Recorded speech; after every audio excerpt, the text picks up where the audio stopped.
Good morning, everyone. This is Shawn Thomas, your host here on the Worship Together platform. We are in the middle of our series called Advent Traditions You Might Not Know, and this is our third Sunday. We're having a new episode every Sunday of Advent. You can tune in anytime after 7 a.m. to find out about an Advent tradition maybe you're not so familiar with. The first Sunday, we talked about the Jesse tree. Last week, we talked about Christingles, and so if you're not familiar with those, you can tune into those episodes. I'll put links in here so you can tune into the previous episodes.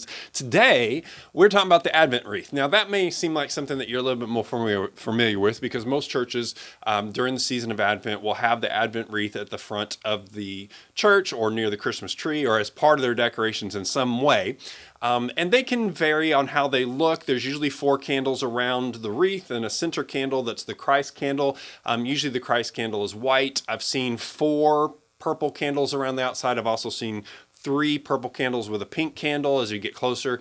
And each candle is lit for each Sunday of Advent and then as you lead up to Christmas. And so then eventually they're all lit.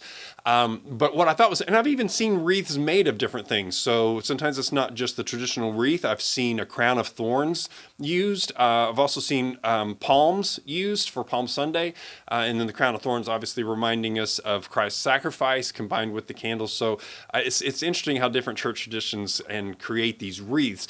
But the meaning of those candles varies. And I knew that a little bit, but some of the traditions I wasn't familiar with at all. So typically the ones that we hear about are hope, love, joy, and peace, which that's interesting too, because not every church does it in the same order. Sometimes it's hope, peace, joy, love, and in different orders for different reasons that different churches will have that. So that's for each candle. Like you might have a candle the first Sunday that's hope, and then the next one's love, joy, peace, or in whatever order your church has. Some churches have faithfulness, hope, joy, and love.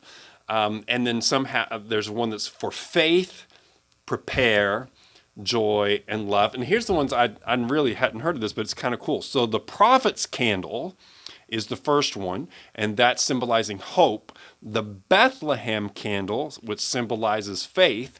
The shepherd's candle, which symbolizes joy, and the angel's candle, which symbolizes peace. So I hadn't heard those called that before. The prophet candle, Bethlehem candle, shepherd candle, angel candle. I thought that was kind of cool.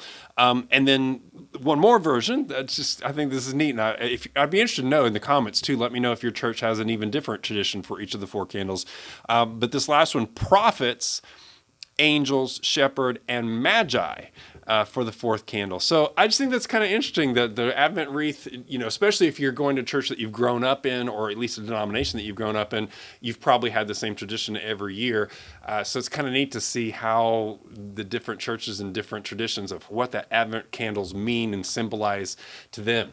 All right, so we've got one more to go. Don't forget to tune in next week and find out what our last tradition, Advent tradition that you might not know is. All right, y'all have a wonderful, happy Advent. Merry Christmas to you. God bless.